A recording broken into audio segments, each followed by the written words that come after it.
conservative Judaism should be. Schechter spends, almost 2 pages of the essay on this. What is the seminary witnessing to? What kind of Judaism do we stand for? And he starts it off with the by the way statement. He just stipulates it as if there's no argument here. And this statement itself would be controversial in some Jewish quarters. He says, if I were asked, what connection is there, say, in order to accept present company, that is, those who are gathered at JTS and the faculty and student body, what connection is there between Rabbi Moses ben Maimon of Cordova, known as Maimonides, and Solomon ben Isaac of Troy, known as Rashi? I would say, none save in God and his Torah.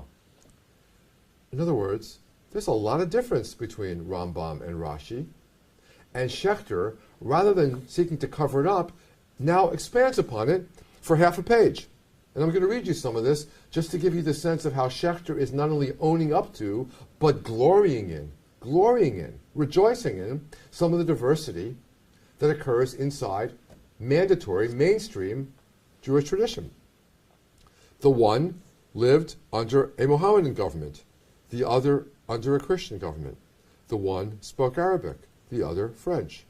The one had all the advantages of an Eastern civilization, the other lived in the barbaric West. I think Schechter says this with some irony, but he loved pointing out in Christian America in 1903 that if you're in the Middle Ages, you're not living in the high spot of world civilization. If you're in the Islamic Middle Ages, you are.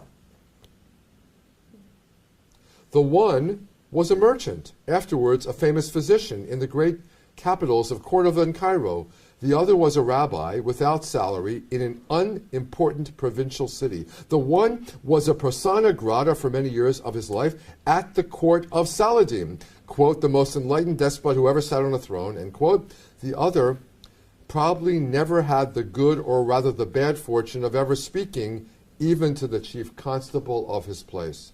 The one was a thorough Aristotelian and possessed of all the culture of his day.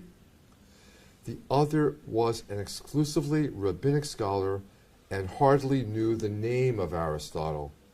The one was all system and method, writing everything in a smooth, elegant style. The other belonged to the Great Inarticulate and wrote to the Great Inarticulates and wrote very little beyond commentaries and, quote, occasional notes. Now, here you got to understand that Schechter loved irony, right? It's one of his great traits. So to call Rashi one of the Great Inarticulates, who wrote little beyond commentaries and occasional notes, yeah, but those were some commentaries that Rashi wrote there, right? Both to Gemara and to Tanakh. But now, having said that, with a twinkle in his eye, perhaps tongue-in-cheek, and to some extent not, though, the serious part is the great diversity that exists inside our tradition and how we are better for that diversity. Now we're going to look at what they have in common, which he above called God and Torah. And I want to spend some time on this. And whenever I teach this, we go through this statement with great care. I don't believe this was a casual statement of Solomon Schechter. This is as good a statement as we have of what unites the various kinds of Jews that he wants to include under this one category of the kind of Judaism he wants to foster. They both observed the same fasts and feasts. All right? So it's the fasts and feasts that, as it were, provide the space where we meet, the framework inside which we can do all the rest. They both revered the same sacred symbols, though they put different interpretations on them. All right?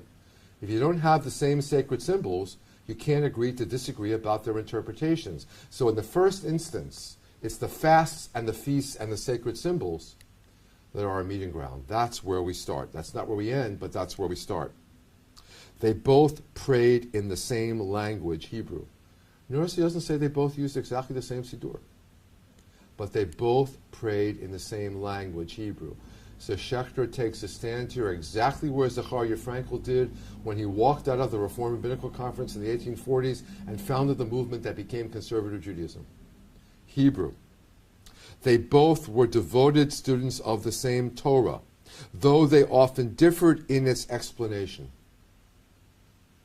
I assume that Schechter means both written Torah and oral Torah. They were students of the same Torah. This, for Schechter, is the heart of the matter, and it comes at the heart of his enumeration.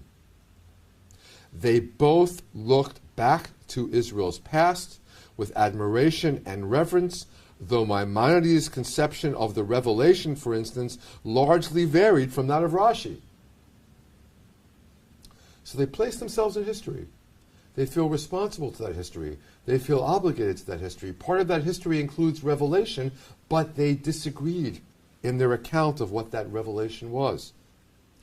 As their ultimate hopes, now we go to the future, centered in the same redemption, in one word, as they studied the Torah and lived in accordance with its laws, and both made the hopes of the Jewish nation their own.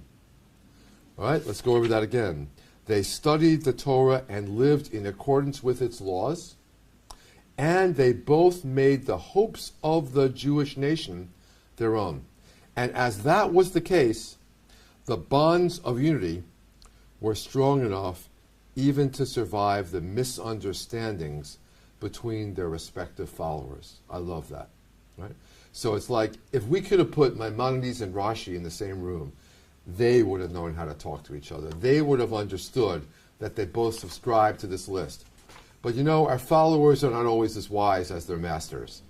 And so it's like, okay, the same way those followers of other people in the Rambam were zealous in trying to get rid of the Rambam's writings or burn them and kick them out of the canon. And the followers of Rashi were among them, perhaps. And the followers of Rambam may not have liked Rashi's followers very much. But you know, if the masters themselves could have gotten together in a room with Solomon Schechter, they could have had an agreement to disagree, because they would have realized that when it comes to this list that Solomon Schechter enumerated, they're all on board. That, to me, is really crucial. They're all on board with that. There's a range, but it's not an infinite range, and I would advise us to pay careful attention to the things that Solomon Schechter enumerated when we try to talk about what unites us as conservative Jews, or as parts of this larger entity that I like to call the Vital Religious Center. Schechter might have called it Catholic Israel, we'll see. That goes a little bit to the right and to the left of conservative Judaism. I want to pass on now.